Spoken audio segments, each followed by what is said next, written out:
September has arrived, everybody, and it's full court press into fantasy hockey draft preparation on the latest episode of the Locked On Fantasy Hockey Podcast. We're diving deep into the blue paint, breaking down the top 10 NHL goaltenders in the fantasy market. Let's get this paper.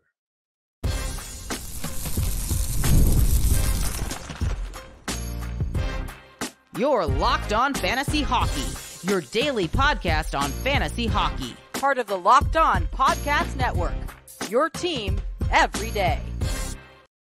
Happy Tuesday, hockey heads, and welcome back inside the lab to your daily source for fantasy hockey news. It's the Locked On Fantasy Hockey Podcast. Shout out to the everydayers holding us down, making us your first listen every single day.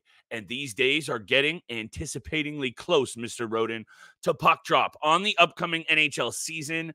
And fantasy fire is about to go up a few notches in here. Today's episode is brought to you by FanDuel Sportsbook. Now, through September 22nd, all FanDuel customers bet $5 and get a 3-week free trial of NFL Sunday Ticket from YouTube and YouTube TV. Visit FanDuel.com to get started. Steele, we're going to get started into this fantasy draft prep. We're going to break down our top 10 of every position. We're going to have a couple of special guests, mock draft Mondays every single Monday until the puck drops on this season. A lot of other angles that we're going to cover for fantasy draft prep, but why not start in the crease, which you know, and anyone out there who listens to this show is one that I get a little hot under the collar about. So I better pass it off to you nice and early. Let's get into it. Top 10 fantasy goaltenders in the NHL. I already did an article 6 weeks ago for Dauber. I had a top 10. I'm going to make a few changes, but the names remain the same. Over to you, my friend. Do you have some honorable mentions? I've got a few. We're doing 10 through 6 on today's episode, 5 through 1 on tomorrow's episode. So hit me with who you're looking at in the blue paint. Yeah, I have a few honorable mentions, and this was a very tough list to get down to 10 to the top 10 fantasy hockey goalies. I think when we get to the top 5, it's pretty set in stone when we talk about those guys. But when you get when you get 10 through 6, that's where it gets a little dicey. And I wanted to fit these guys in so bad, but I couldn't squeeze them in because of how I feel. Some of these teams are going to be in front of these netminders moving forward this upcoming season. So honorable mentions, I'll make this quick. Ukko-Pekka Luukkonen is an honorable mention for me. Linus Ullmark is one of the guys I wanted to be in this top 10. Unfortunately, there's a lot of question marks with the team in front of him. So he's an honorable mention as well. And I think this is maybe where you might get a little angry with me, but Stuart Skinner is the 11th guy on my list. He is an honorable mention for me. Doesn't make the top 10 fantasy hockey list for fantasy hockey goaltenders, but I'll get to my number 10 guy. Please. I'm going with Jacob Markstrom at number 10. Okay. He is the 10th best fantasy goalie, in my opinion, heading into this season. This was a Devils team that finished 6th last in goals against this past season. They cycled through 5 different goalies. Vanacek, Dawes, Allen, Schmid, Kakkonen. I mean, just an absolute carousel of goaltenders in the blue paint for the New Jersey Devils last year. They struggled with injuries. I mean, 2 years ago when they made it into the playoffs, they were a top 10 team in goals again. So, you know, the tale of two years for the New Jersey Devils. But look what they did in the offseason. They get Jacob Markstrom. They add to their blue line and Brett Pesce and Brendan Dillon. They get Dougie Hamilton back as well. They make some adjustments in their bottom 6 with Paul Cotter, Stefan Nason, and Thomas Tatar again. So they're filling out a little bit more physically, a little bit bigger on the blue line, and they get a number 1 starting goaltender. I know Jacob Markstrom is a little bit up there in age, 35, 36 years old. Didn't have the best season last year, but when in comparison of what he was dealing with in Calgary with the Flames and the whole turmoil of the whole shebang of injuries and losing players and trading players away and just struggling all around offensively, it wasn't the best situation. I like the situation now in New Jersey for Jacob Markstrom. He's the number 10 goaltender I'm looking at for this upcoming season. He would have caught honorable mention for me, Steele. I really appreciate that he's in your list. The Stuart Skinner omission, honorable mention, I think kind of saves your bacon. You do know how I feel about him. He is going to be on today's episode and on my list. And that's okay, though, because also at this time of the season, a lot of different angles have to be covered in terms of predictions. And if you're going to read into the New Jersey Devils angles, all of their additions make this team from already good to very good. And they were really just missing that number one goaltender. I like it. He's honorable mention for me. I'm going to stick to my guns here on my list at the number 10 spot. And maybe you're a bit shocked that he's not higher on my list, but it's Ilya Sorokin. And the New York Islanders are a very hard team for me to back when it comes to the success of a number one goaltender, Steele. One week they look like they're a playoff team. The next week they can't score a goal. Their real only addition up front is Anthony Duclair. Otherwise, they're running back the same sort of offensive look. A big season from Kyle Palmieri last year.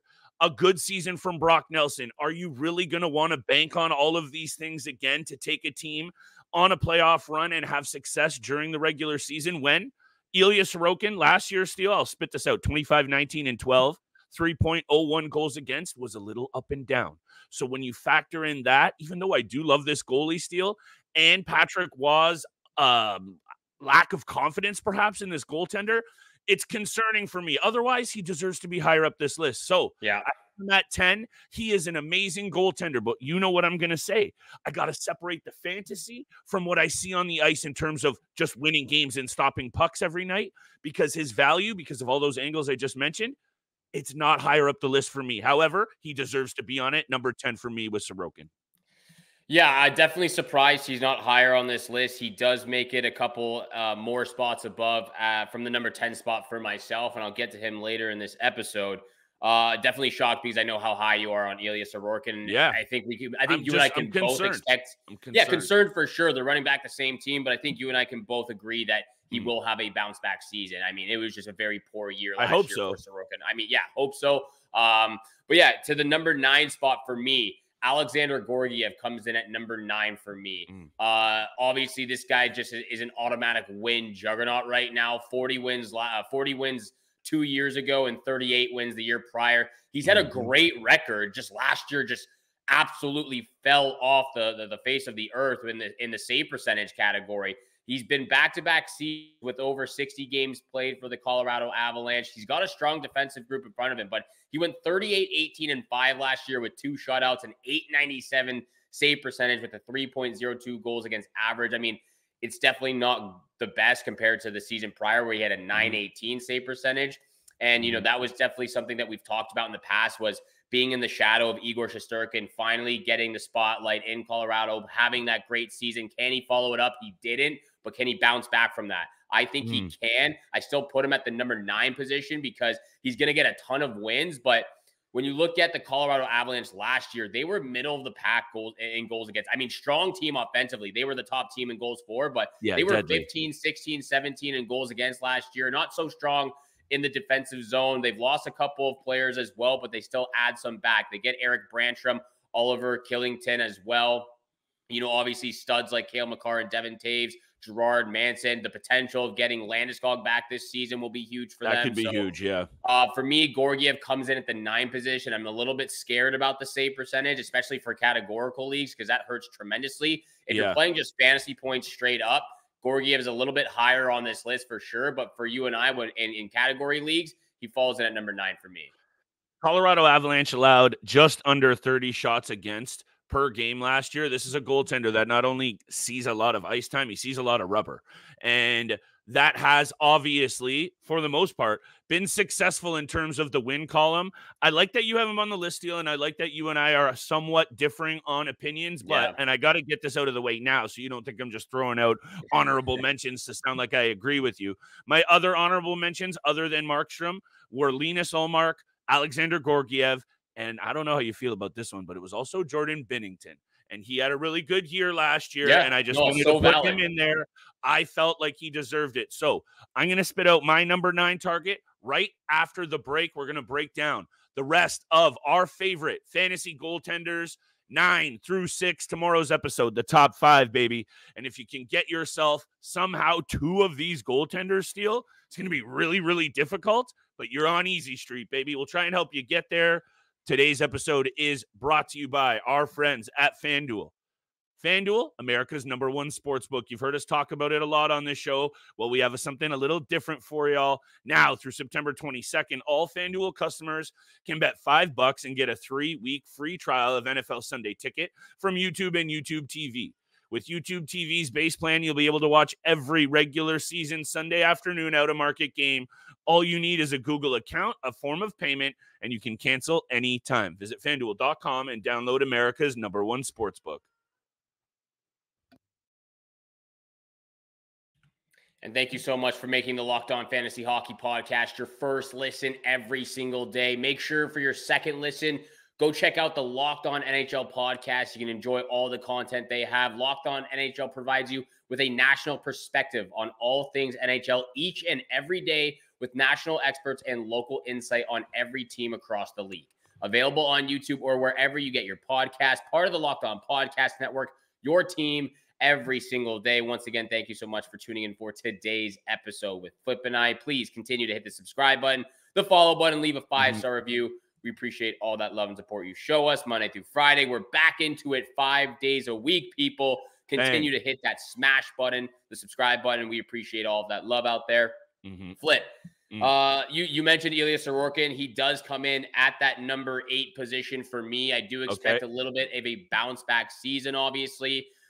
25, 19, and 12 record. I mean, this is a team that continuously goes into overtime and just can't clutch up, cannot get that game-winning goal from a lot of their offensive pieces, which, again, this team just struggles to score goals all around. A big problem with the New York Islanders, again, struggling on the special teams. That's a huge thing for them. I think they were the worst penalty kill in the league last year. Yeah, and that's what I'm bringing up right now. Worst penalty kill in the league at 71.49%. They're also one of the worst power play teams. That obviously hurts them as well, but it's especially the penalty kill. If you can't, clear the puck out of your own zone, you're constantly taking penalties, which they seem to do a lot of last year. It's going to hurt your goaltender. And Ilya Sorokin obviously struggled by himself, but also didn't have the guys around him and the pieces around him up front to push him to have that success level that we've seen him have in the past. So for me, I do see a bounce back season. He still finished with a .908 save percentage. That's low for him. I'm going back to, I think a bounce back for .915, .916 save percentage for Sorokin. I think they're going to be a lot stronger defensively. They're going to have with Patrick Waugh back there, they're going to get it in shape. They're going to have to get this in shape, and he knows what he's doing behind the bench. So I have a lot of faith in him. But Ilya Sorokin, he's up a couple of spots from your 10 spot. He comes in at number 8 for me. .919 career save percentage. So it's not out of the question that he returns to that level. He comes in at 10 for me. At number 9, I have Andrei Vasilevskiy. And look, Andrei Vasilevskiy, looking into this man's numbers, 5 straight seasons from 2018 through till 2022 led the NHL in wins. Did you say 9 or 8? 9. I hadn't lifted off my 9th yet. I was still at 9 for me. I had Sorokin at 10. You got a little ahead of me there, Steele, and that's okay.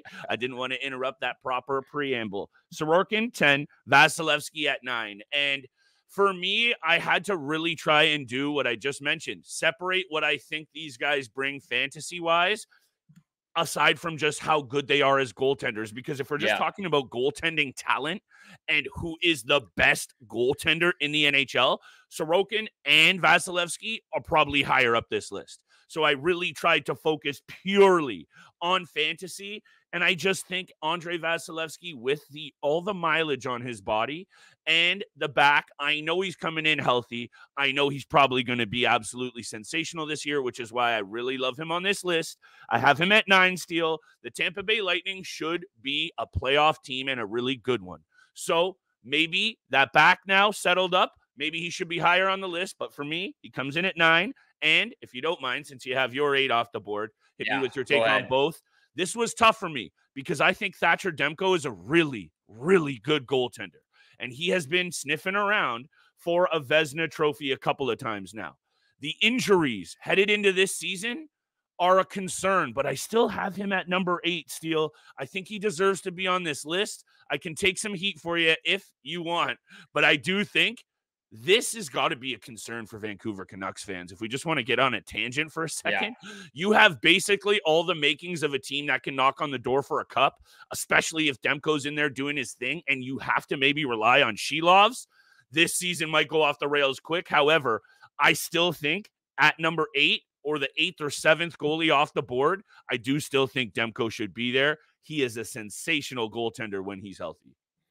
Yeah, I mean, Thatcher Demko would be on this top 10 list for me. He doesn't make it because of the injury concern. There's a lot of doubt for him starting this season as well. He could still miss the first month, maybe even the first 2 months in this upcoming season. So that's a huge concern for me. Again, if he's healthy, he's coming into this season, he makes the top 10 list. He might even be right up there at the top, at the number 5 spot in the part 2 episode. But for me, just because of that reason, I kind of copped out because of the injury right now.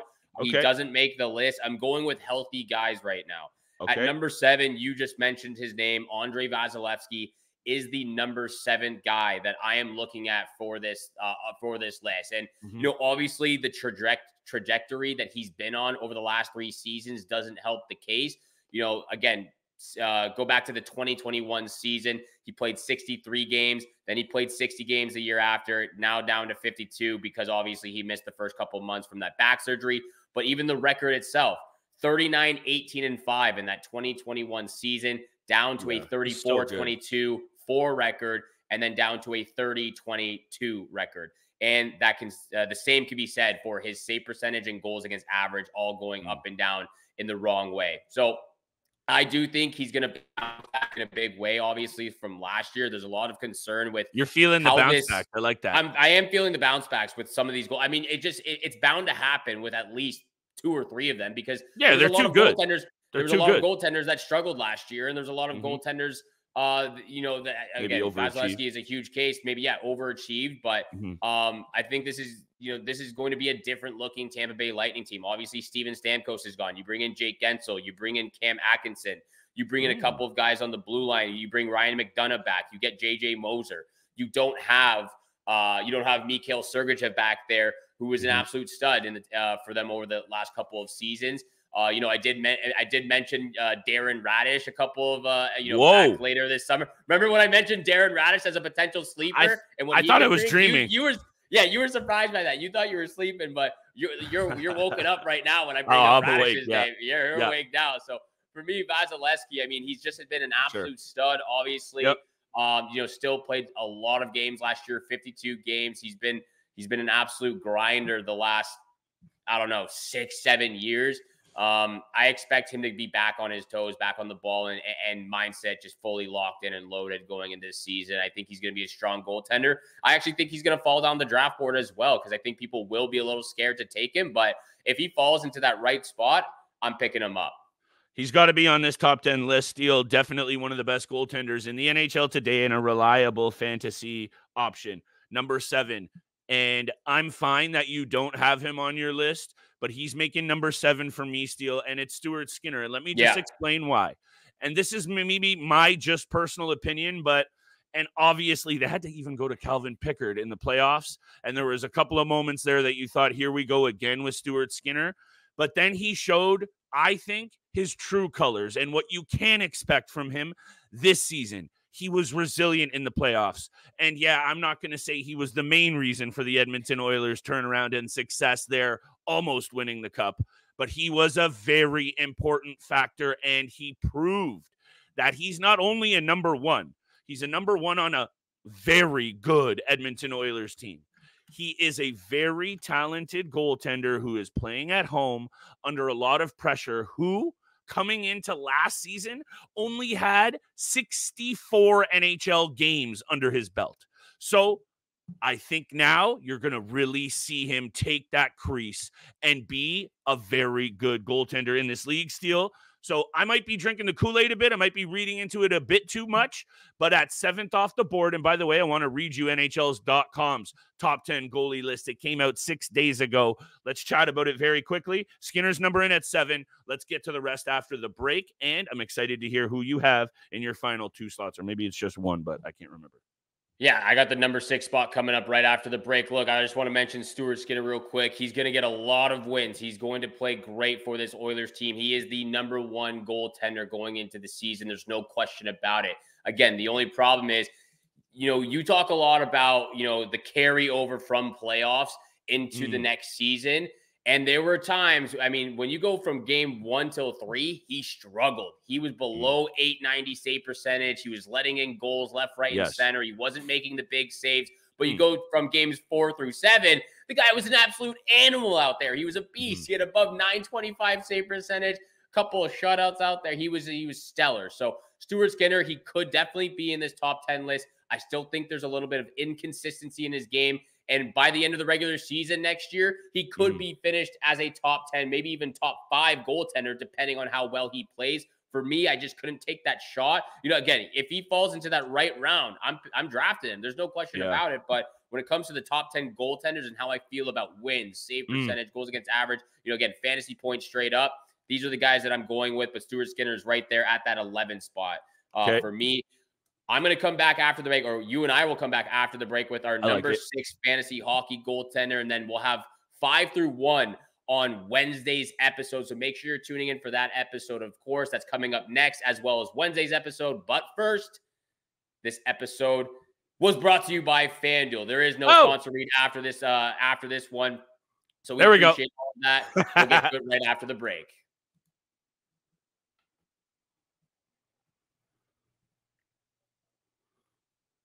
Hello, welcome back to the Locked On Fantasy Hockey Podcast. Thank you so much for tuning in and making sure this is your first listen every single day. Make sure you hit the subscribe button, the follow button, leave a 5-star review. We appreciate all that love and support you show us Monday through Friday. Flip and I are back to 5 episodes a week. So make sure you're tuning in all week long for all the fantasy hockey content you can imagine for the upcoming season. When we get to the end of this episode, we'll throw out some details as well for our fantasy hockey listener league. We've got so many people DMing us already with their information, wanting to join this league. So we'll touch on that before we wrap up this episode. But Flip, over to you, my friend.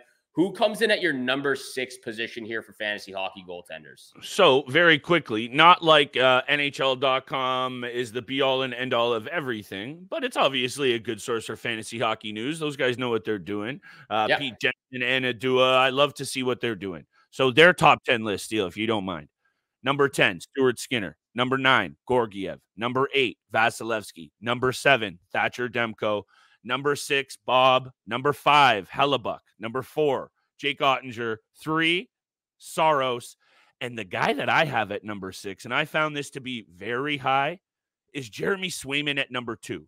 I understand how good Jeremy Swayman is, and he has looked very good. And I just gave a lot of love to Pete Jensen and Anadua. But to me, Jeremy Swayman above UC Saros, number 1, is a mistake.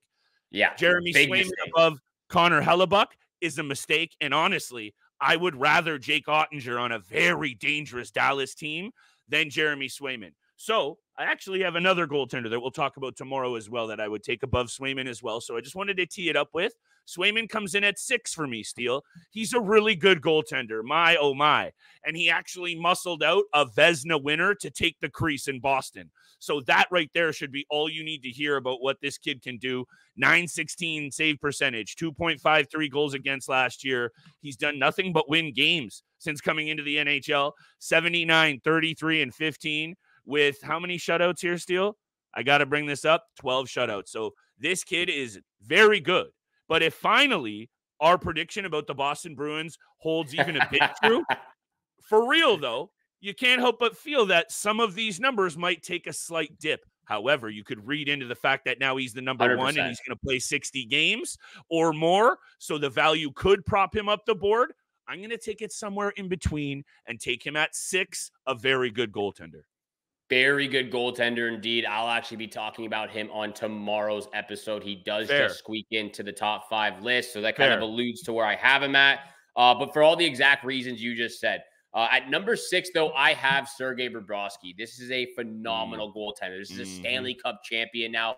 And I have him at 6. He could have been higher, but I have him at 6 because of a couple of changes, obviously, in front of him. They lose Brandon Montour. They bring in Adam Bachfest. They bring in Nate Schmidt. You know, they lose Oliver Ekman-Larsson as well. A couple of changes. Pretty much bring back the exact same forward group. So I love that. he's obviously clearly the number one guy. I don't think Spencer Knight is going to really even come close to taking that away from him. And when Sergei Bobrovsky is on his game and he's, consistently moving around, he's following the puck so well, not occasionally when he starts swimming in the crease and kind of loses his skate play or, his edge work, his ability to get from post to post and stay there. When he is on his game, he is one of the best, if not the best goaltender in the league. The way he tracks the puck, the way he can do the splits and just maneuver his body into any position really to make the save is a huge key factor for Sergei Bobrovsky. So he comes in at the number 6 position for me. Absolutely stellar goaltender, a .915 save percentage with a 2.37 goals against average last year. 36, 17, and 4, whether you're in a fantasy hockey league fantasy point league or a categorical league, he's been an absolute stud. I just want to get up his playoff stats as well. Sergei Bobrovsky was just absolutely phenomenal last year. And the year before, even more so. Yeah, it's absolutely insane. I mean, last year he had a .906 save percentage with a 2.32 goals against average. So not obviously the best, but the year prior, like you said, .915 in the postseason. Absolutely stellar goaltender. He comes in at number 6 for me. I don't know what else needs to be said about Bobrovsky that hasn't already. That was a goaltender that, for obvious reasons, taking the team in back-to-back cups that we have spoken about. He's got 2 Vezinas as well, Steele. He's a Hall of Fame goalie. And the Stanley Cup cemented that. However, just in terms of fantasy, his age, he's going to be 36 years old at the start of this season. So he definitely deserves to be on this list, but you know me, I'm always trying to think about that keeper dynasty side of things. And there is a point in time here where the mileage and all of this playoff success as well is going to catch up to a goaltender like Bobrovsky that you mentioned, is very much covering the lower half of the net type of guy. Health is clearly important for any goaltender. But for a netminder that is as athletic and dynamic as Bob and all of these games on his 14-year career in the NHL, at some point, you're going to have to consider perhaps moving on from him before the drop-off comes, because it will come. It's just, when does it? This season, it's not happening. But sooner than later, Steele, you got to consider it. That's why you're tapped in to this podcast. Always thinking about the future with those keeper leagues. We got to keep it on the ball here on the Locked On Fantasy Hockey Podcast. Speaking of which, we've got our 2 Locked On Fantasy Hockey listener leagues coming up again. 3rd season we're doing this. We've got the casual and competitive league. So before we wrap up, I just want to share a couple of details. Like I said, 2 different leagues, casual and competitive. The only difference is a little bit of a smaller entry fee in that casual league. There's still going to be an entry fee, but we're boosting it up from last year in both leagues. I believe last year was 50 in the competitive and 20 in the casual. We might bump that up a little bit in both leagues, but we're going to throw a poll out there on our Twitter account and let all of you listeners vote on what you want. Do you want it to be a little bit higher? Do you want to keep it the same? Or do you want it as high as we can possibly get it? We don't know. We're going to let you put it. We're going to let you vote on those. It's going to get spicy still. Hey, it's going to get spicy out here on the podcast. But look, we're doing categorical leagues as well. It's going to be run on Yahoo. It's going to be run on the Yahoo software and the Yahoo Fantasy Hockey app. It's going to be categorical leagues. So 8 categories for the forwards and defensemen and 4 categories for the goaltenders. Again, Flip and I will talk about this over the next couple of days. We'll break down what we want it to look like, how we want it to be moving forward, and we'll put all of that on our Twitter account once we finalize all those details. But if you want to be a part of it, continue to DM us on Twitter or on our Instagram account, Locked On Fantasy Hockey Pod, or on our Twitter account, LO_fantasy NHL. We'll put you on the list, and then we'll have a randomizer. We'll have a generation randomizer to pick out the names. So it's, we're not just picking them. It's going to be totally random. It's going to be fair. So obviously, again, that's how it's going to be done, which we've done in the past. But if you want to be a part of it, please continue to DM us. We really do appreciate it. With that being said, thank you so much for making the Locked On Fantasy Hockey Podcast your first listen every single day. Again, go check out the Locked On NHL Podcast, part of the Locked On Podcast Network, your team every single day. Make sure you're hitting that subscribe button, the follow button, leave a 5-star review. And from both Flip and I, we wish you good luck this summer and in the fall season with your bets. And we shall see you back here again tomorrow for part 2 of the top 10 fantasy hockey goaltenders. Peace.